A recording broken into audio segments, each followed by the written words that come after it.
Good Data Morning, everybody, and welcome on the Good Data Morning Show. Today we have an awesome guest, Lillian Pearson. We're so excited to have you here.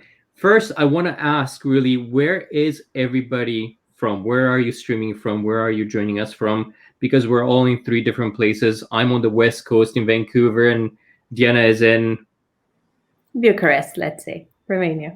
All right. And Lillian is in Koh Samui in Thailand. How amazing is that? And out of all places, that's where I want to be, Lillian. I want to be in Thailand as well. Really? So yes, that's we were supposed to go to Thailand this year as our trip, and obviously it didn't happen, but hopefully soon. Yeah, it's fun. Oh, let me turn the lighting down just a little bit. They said it would make me look amazing if I turn the lighting on. That's what StreamYard said, but It looks very good. It looks very good.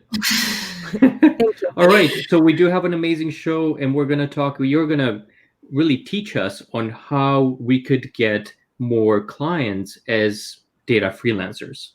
Yeah. But first, Diana will just give a little bit of introduction about yourself. Yes, it's my absolute pleasure. So Lillian helps data professionals transform into world-class data leaders and data entrepreneurs. A while back, something that I found very brave and amazing, she turned down interviews for the ultimate data position in Silicon Valley, and she started her own business.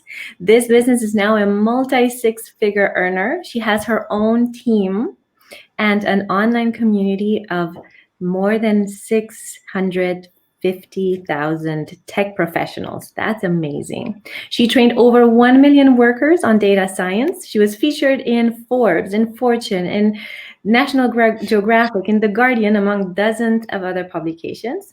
She's also an American expat living in beautiful Thailand, as George said before, with her husband and child. She works remotely and she travels whenever she feels like it. It all sounds like a dream. So let us hear it all from the source. Welcome, Lillian. Hi. Thank you, George and Diana. Thank you so much for having me on. And I am excited to get to share this live training with you all.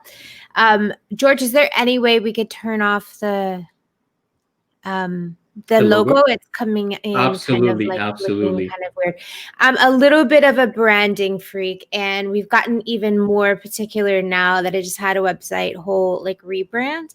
Thank you.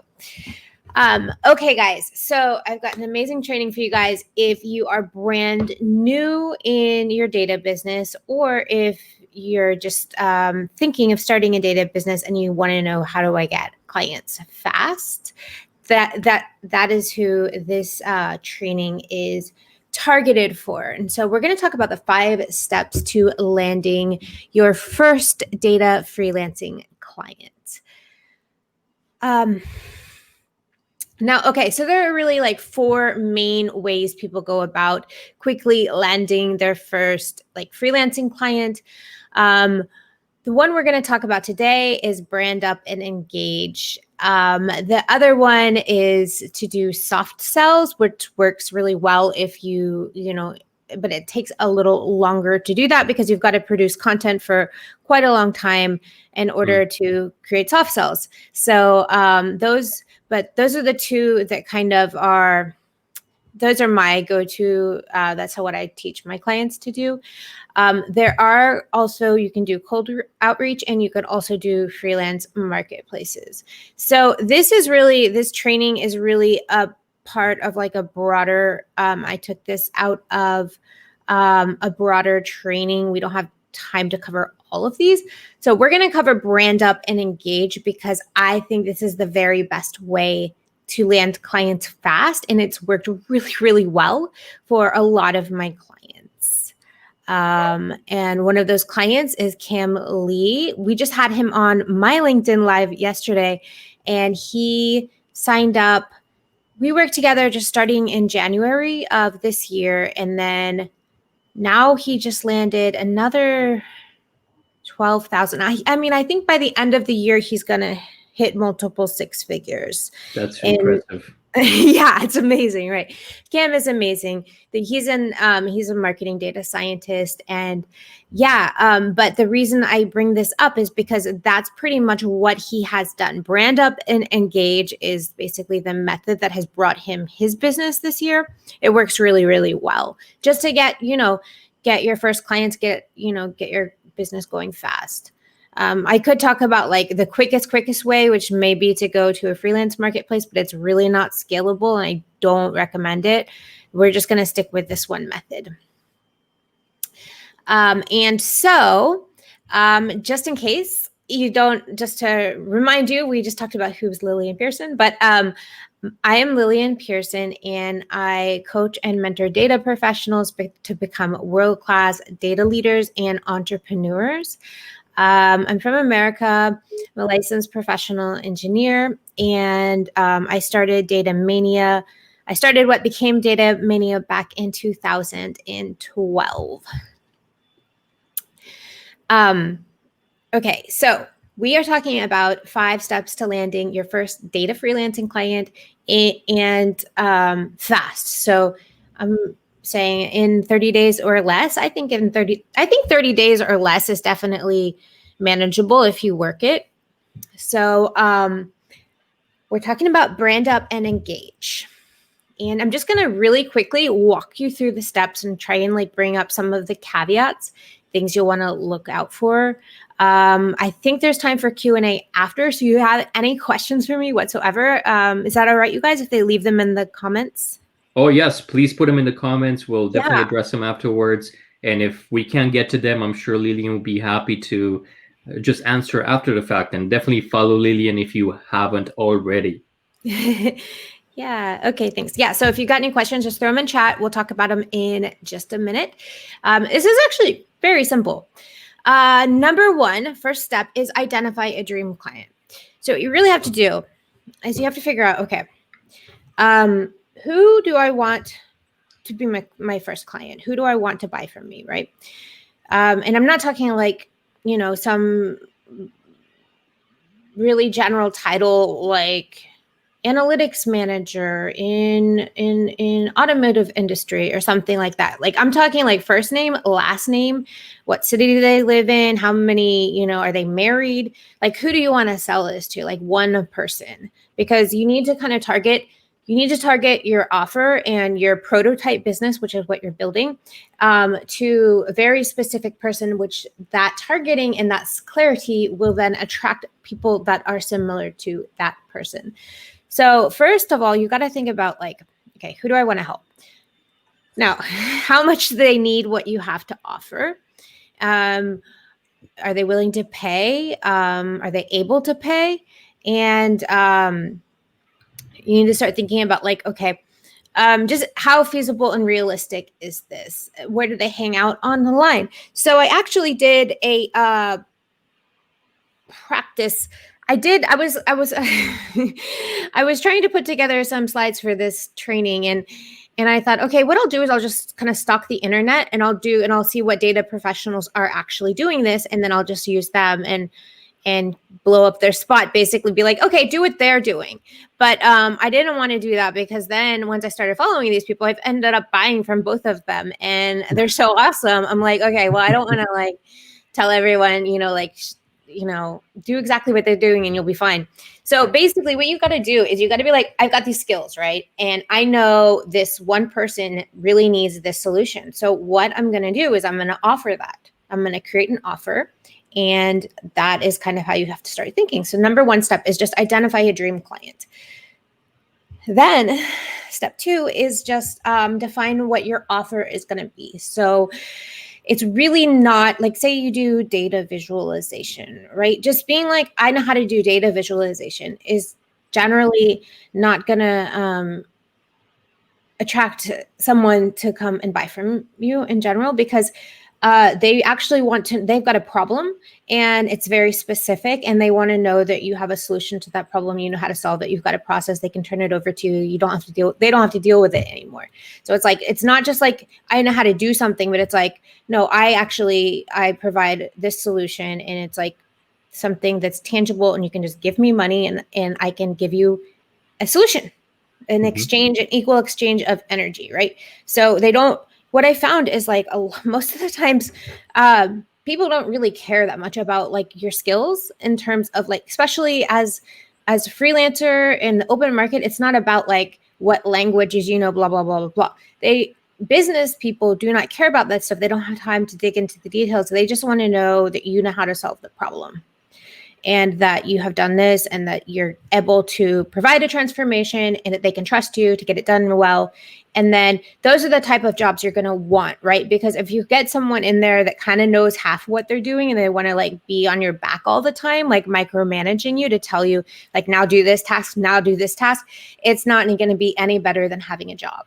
In fact, it might be worse. So you want to like deliver transformation for them. You want to have that like trust and just like be like, yeah, I can manage this project. I can do this to 100%. Like I've got your back, all of these things. So you got to define what is my offer and try and niche down as much as possible. Like I was just working with a client earlier this evening, and we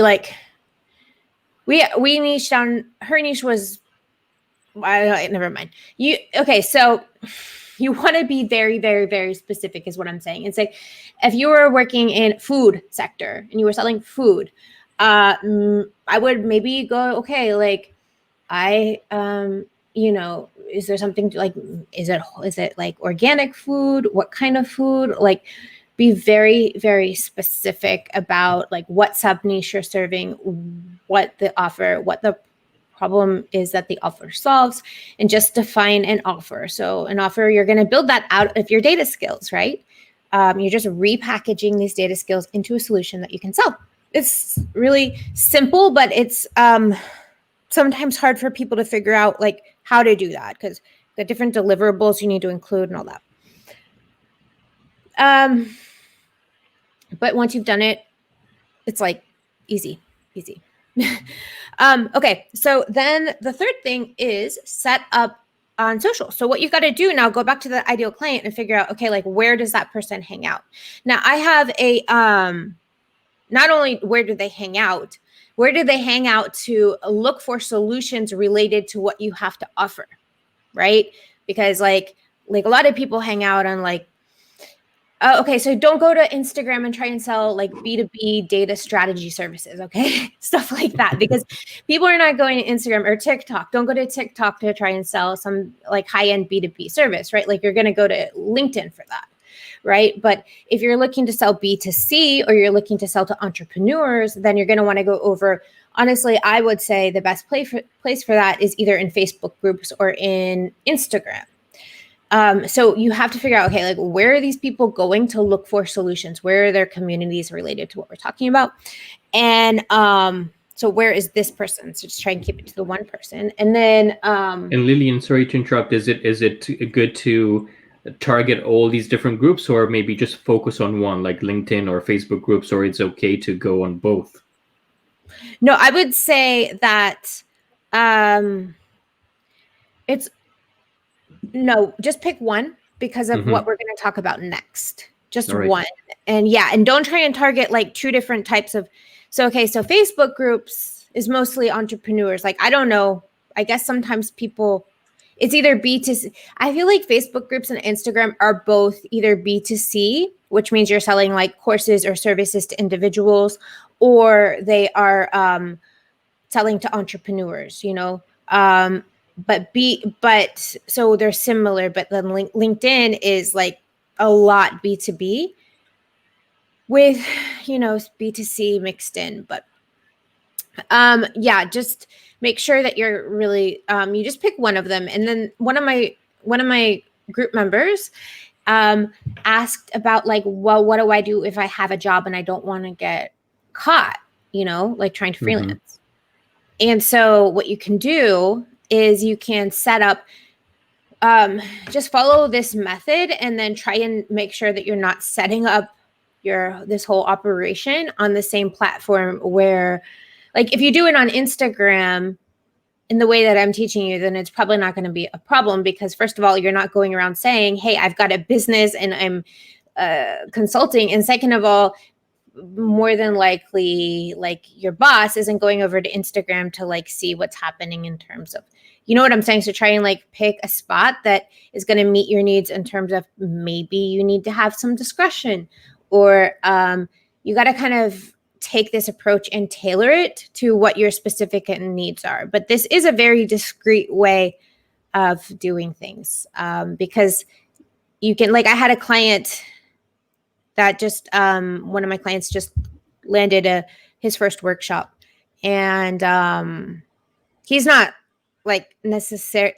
He's not a client in one of my my entrepreneur programs. He's actually one of my data, like, strategy clients, and he landed his first workshop independent, just by doing basically the same thing. So he was just making him doing stuff that's like promoting his area of expertise, and it landed him a job, a freelance kind of thing, right? But you don't have to be out and going like, hey, I'm an independent consultant if you have a day job.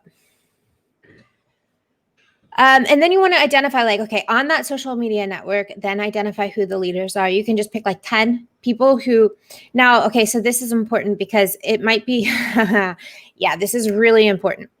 Unless you're looking to work with data professionals and help data professionals, then you probably do not want to pick people like me and George, because we have data professionals following us, and data professionals are not buying data services from other data professionals, right? The people who are buying data services from data professionals are the people that don't have those skills. So you got to find the leaders in the industry that you're actually serving, which is why we niche down, which is why we talked about what's the sub niche. So maybe that's marketing, maybe that's mechanical, I don't know, automotive engineering. I don't know what it is, but in every sort of every industry, there's always sub niches, and there's always like groups of thought leaders, right? And you want to kind of go, yeah, maybe mix some data professionals in there with these leaders, but try and go more towards the area where your ideal client hangs out and is aware they have a problem, but it's not like a bunch of other people offering the same exact solution that you have, right? Mm-hmm. Yeah. So identify the leaders, and then before doing anything, you've picked, so let's just recap where we're at. You have decided who you're going to sell to. You've decided what you're going to sell them. You have figured out where you want to market this online. Sorry, I just woke up from a nap. It's late here.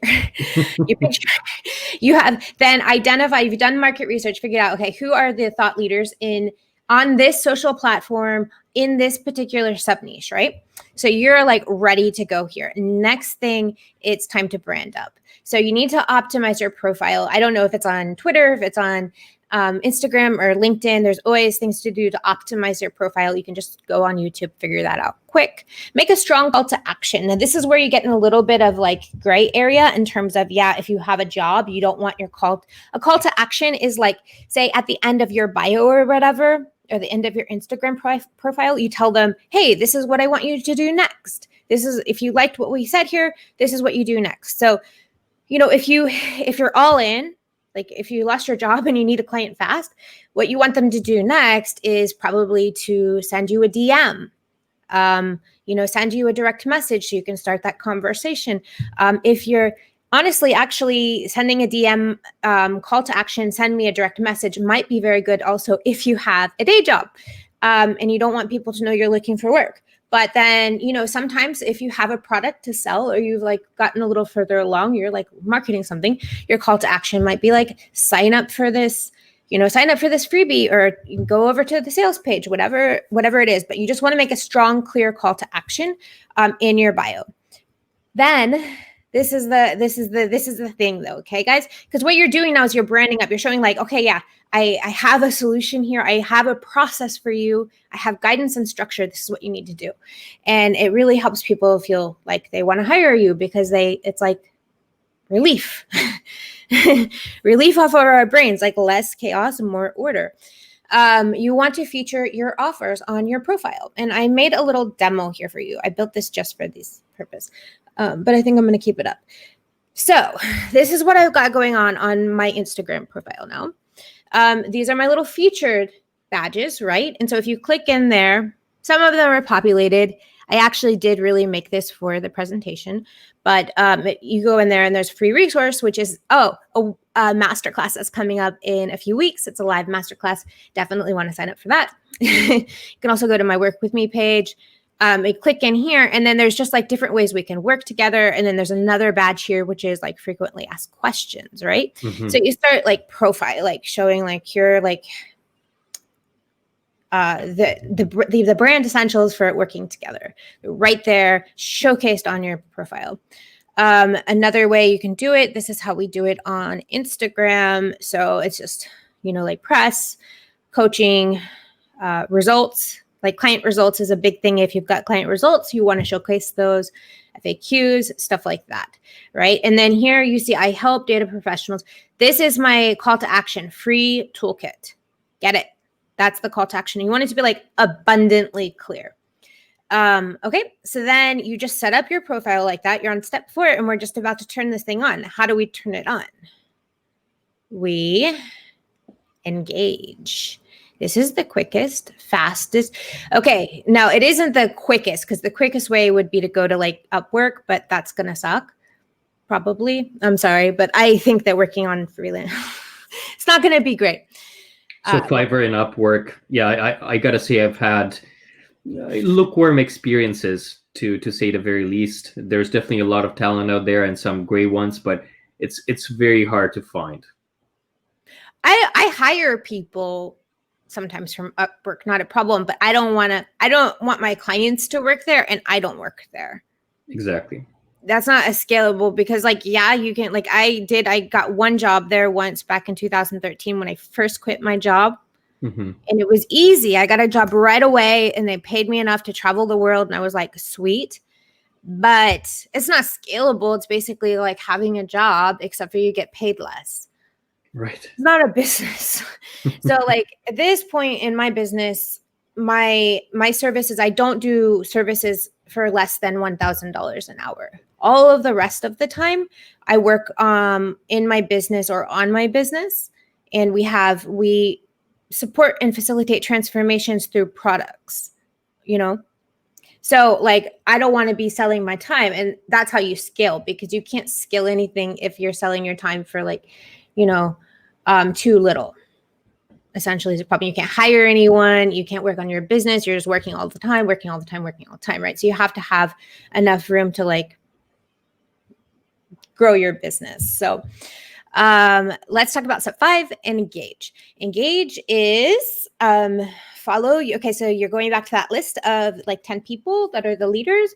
You follow them, you engage on their content, and then you also join in their community and you talk with other people that are also engaged on their content, and you start building relationships with them, and you start just not necessarily making friends, but making alliances and meeting people. And I would literally just spend, if you did this, I would spend a half hour every day. Mm-hmm. You can also post, right? But I don't think posting is as much the big deal for this as just commenting, really insightful comments, and also interacting with other people who are commenting. Because once you interact with other people who are commenting, those people are going to come over to your profile, and your profile is going to be bang, I got this solution. It's already all set up for you right here. Just click here, you book your call or whatever it is they need to do to sign up with you, and it's done. So I hire all my people like that now. I just go over for me, I go to Instagram. I'm I need everything. Most of my people I can just find through hashtags on Instagram. They get it set up like this, and I hire them because I already know from client results, they know what they're doing. I can see their prices. I can see that, their process, and it takes 5 or 10 minutes. And then it's okay, yeah, okay, cool. we're good. Nice. And then they're like, awesome. They're always awesome too. So like, and similarly, that's how people find you and hire you as well. Well, I guess so, but I don't actually use this method. I should be. Okay. I should be. I should be like having this all set up and doing all of this stuff. But I'm just working on different things right now in terms of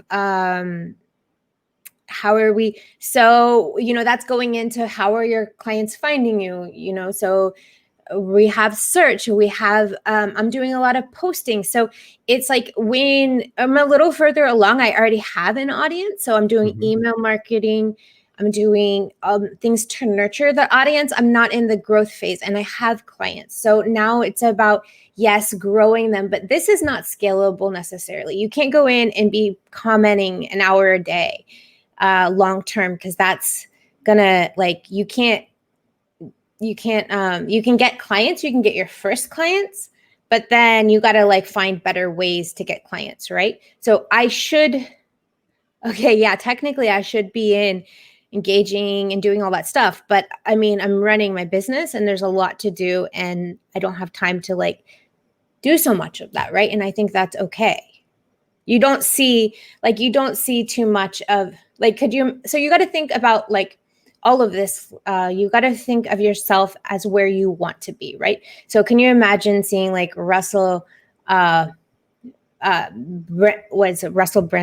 or like Elon Musk out there like commenting on other people's stuff to try and get other people to come over to his profile so they'll buy something from him? They're not doing that. They're building solutions and they're thinking of like just the most amazing, they're building innovation and they're trying to scale whatever the solution is they're working on. And so like you have to like be in the mode of, you have to figure out where you want to be and then start doing that and then you get there, right?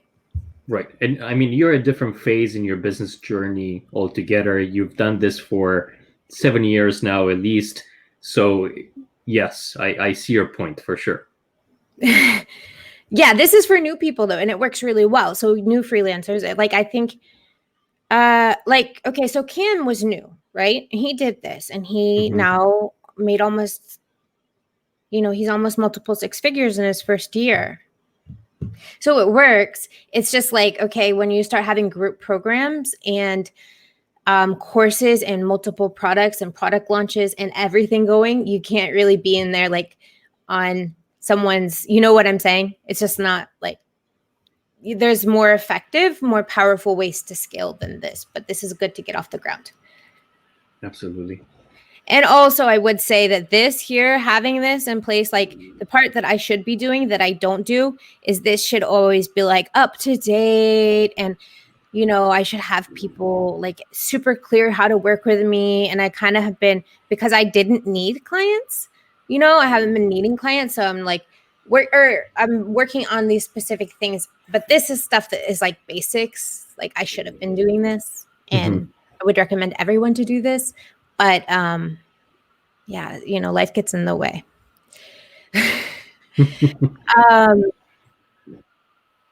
I have a question, if I may, Lillian. How did you know it's time for you to switch from being an employee to okay? Do you mind if I just finish this last few slides and then? Yeah, please go ahead. Okay, go ahead. So. Yeah. So we have finished up Brand Up and Engage. It was super simple. I know I'm a little discombobulated. It's 11 p.m. here. Sorry, guys. I had a nap.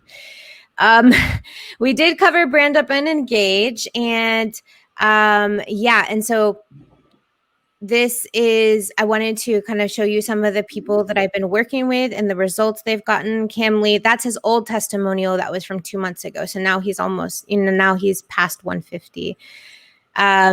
Lori Lee got a $100,000 contract off of a LinkedIn post. It wasn't the same strategy I shared with you. It was something different, but similar from a LinkedIn post. She didn't even post it herself. It was through a feed. Yeah. And then she sent it to her team because she's CEO. So she had them actually implement the solution.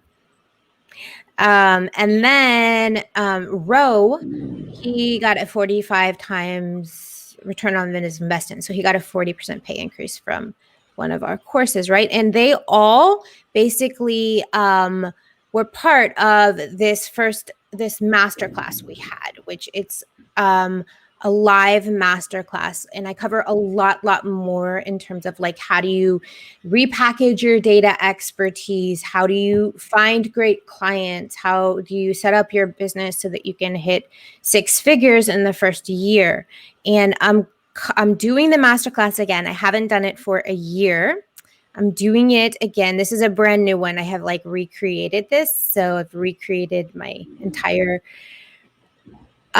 free training. And it's called the 4 steps to monetizing data expertise in your small business. So it's going to be a free 60-minute live masterclass where we're going to go through everything you need to know to repackage your data expertise and then sell it through a business that you own. And let me see, just in case you're wondering about what we're going to cover more details, you're going to learn the number one mistake that all data entrepreneurs are making and how you can avoid that mistake so that you make more money per unit time. You're going to learn the shocking truth about how much more respect you're going to get from your data peers, even though they're probably secretly jealous of you. And your career success. I mean, jealousy is something we all sometimes get, right? So you're also going to learn the secret to generating sales on autopilot and basically keeping those clients really happy and coming back to you. And all of this is designed for people who don't have an email list, that don't have any big name partnerships, that are literally brand new, like Cam was and like Roll was. So that is going to be Friday, November 6th at 12 p.m. We have limited seating. It's limited edition. And if you want to sign up, I think we have here. You can just go to bit.ly, monetize data expertise. And with that, thank you, Diana, for being patient. I would love to take your question. You were saying, when did I know I wanted to become an entrepreneur? And that it also was the right time, because I'm sure that a lot of our listeners and viewers, they have this in their mind, but they don't know if it's the right step for them. Okay. Yeah, good question. How I knew was I got laid off in 2011. I was an environmental engineer before I went into data, and all of the funding was dependent on municipalities. I got laid off. It was something with the housing bubble collapse. Anyway, I couldn't find another job. There were not jobs for environmental engineers because there was not money for them, for taxes, tax proceeds and stuff. That's what they get paid from. And I put in like 600 resumes because I didn't know. I like a little OCD. I just thought I did everything well. I had a great background. I had done everything. I had got my engineering license. I had done everything. And so I just thought you put in a resume and you get a job. I didn't have any social media. I didn't give a crap about social media. I didn't want any of that. I just wanted to get a job and live my life. And I put in 600 resumes and I didn't get a single job. And I went over that Christmas to South America, and I was hanging out, putting in resumes down in Bolivia. And I realized, I did the math. I was like, wait, I've done like 600 resumes and I haven't gotten one job. And then I did the math and thought, okay, wait, how much money? Because I was working for $8 an hour as a legal secretary, so I could like just make enough money to live. And I thought, how much money am I making now with renters in my house because I owned it versus, now not working, just chilling, partying. No, I wasn't partying, but traveling around South America, or at home working 40 hours a week for $8 an hour and then going after work and trying to friggin' hound this digital street to get a job, which was like another 4 hours every single night. I'm working like 12-hour days for like zero money, and I'm making less money. Like I kept less money at the end of the day being in Bolivia. So I said, what the hell do I go back for? I might as well just start an online business and figure out how to make money online, go back to America, because I have to work 12-hour days and I have less money there than I do here. Right? Exactly. Yeah. So I said then I was like, okay, I'm gonna start my own business. Like, I'm just done with it, because you like work so freaking hard. You go to college, you do all this stuff, you do all the right things, and then you get hit with this crap. And it's just like, I never want to be in this position ever again. And I never want to have an employer have this like sort of control over my fate and destiny. And I'm done with this. And also I want to travel the world and have fun. So yep, you've done your pros and cons, your cost benefit analysis, and really that's the conclusion that you took. But we don't have time to take too many questions just because we are a little bit over time. I do want to take a couple, if that's okay. For those that do have a job right now, do you think it is okay to have a full-time employee and freelance at the same time? Or would that be just too taxing, maybe not being able to focus too much on either? What are your views on this? I would say if you need the money, then do that. But otherwise, this goes back to Diana's question. Don't quit your day job until you have something to go to. So I built my business on the side for 2 years and then I quit. I got a job. So I would say if you have a paycheck, keep it and build a business. Build a business that's got clients, that's like build something for yourself. So maybe you have a few clients, but like basically build your business. And then once you've got enough money coming in, then quit. But like just the idea of like have a day job and freelance without like a vision for like what's the end game? How am I going to get out of this day job? That's probably not the best idea, because it's like, you want to like be strategic with your time. That's the most valuable resource you have. Like you can always make more money. You cannot get your time back. So like hire people. I would take your paycheck and literally hire people to build your business. I have clients that did that. And yeah. That's a great point. If I would start entrepreneurship again, this is what I would do differently. I would delegate. I would focus on what I do best and then delegate everything else. What kind of business do you have? I have a business for people who want to move abroad. It's a program. I have 3 manuals or guides written on that, and also an online course, which now that you're asking is actually on sale until the end of October. So it's 75% off. No, I'm using people do need that. Like, because a lot of people, like I told George, like, oh, why don't you just like quit your job and like pack your bag and go? That's what I did. But I had already traveled to so many countries that you get used to traveling. It's like not scary. But honestly, like if you've never like traveled a lot, then you do need support in that. Yeah. So that's cool. I have another question here. Well, there are quite a few questions popping up. There's one from Ravid. Which is your favorite platform for a business? And I assume it's maybe for promoting the business. Would that be LinkedIn or Instagram or Facebook or something else? Gosh, I don't really have a favorite platform. Okay, I like Instagram because it's just I'm addicted to it and it's fun, even though I'm really mad at the algorithm and how they keep changing it.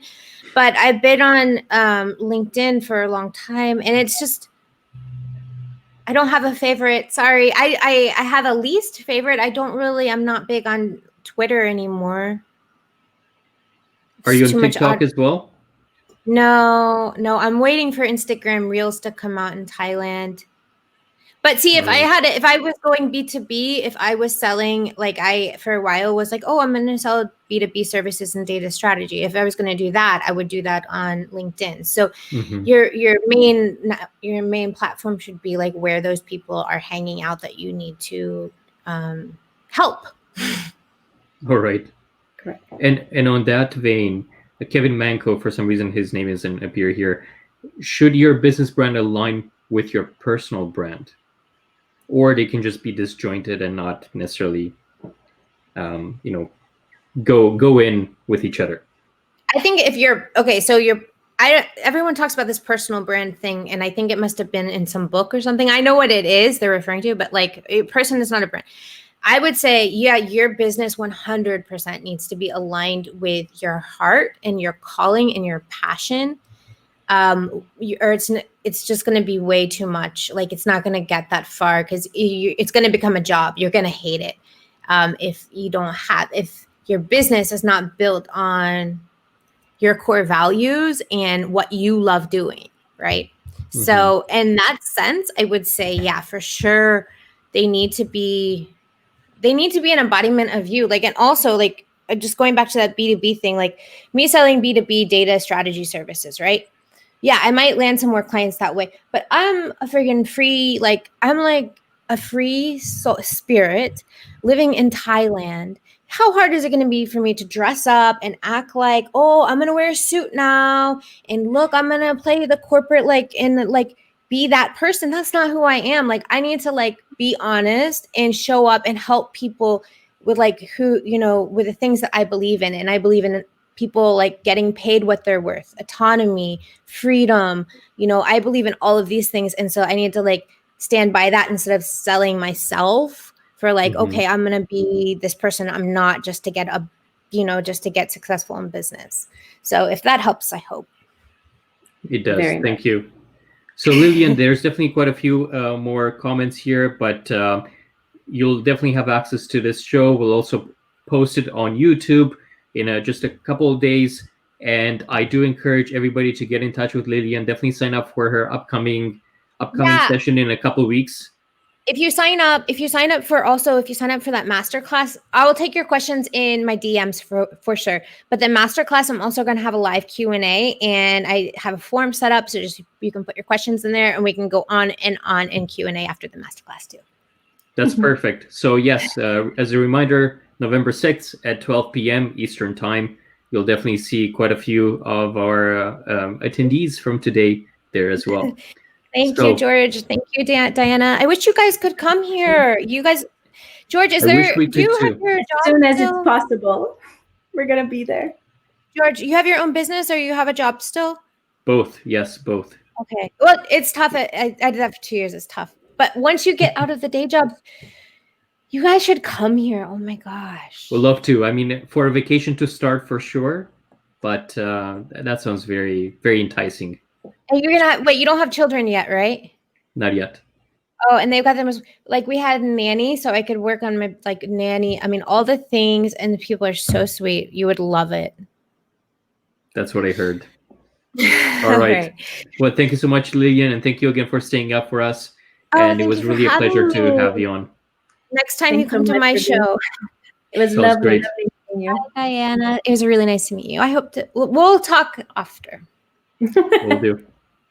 Bye, everybody. Have a good day in the morning. Everyone. Thank you for being here.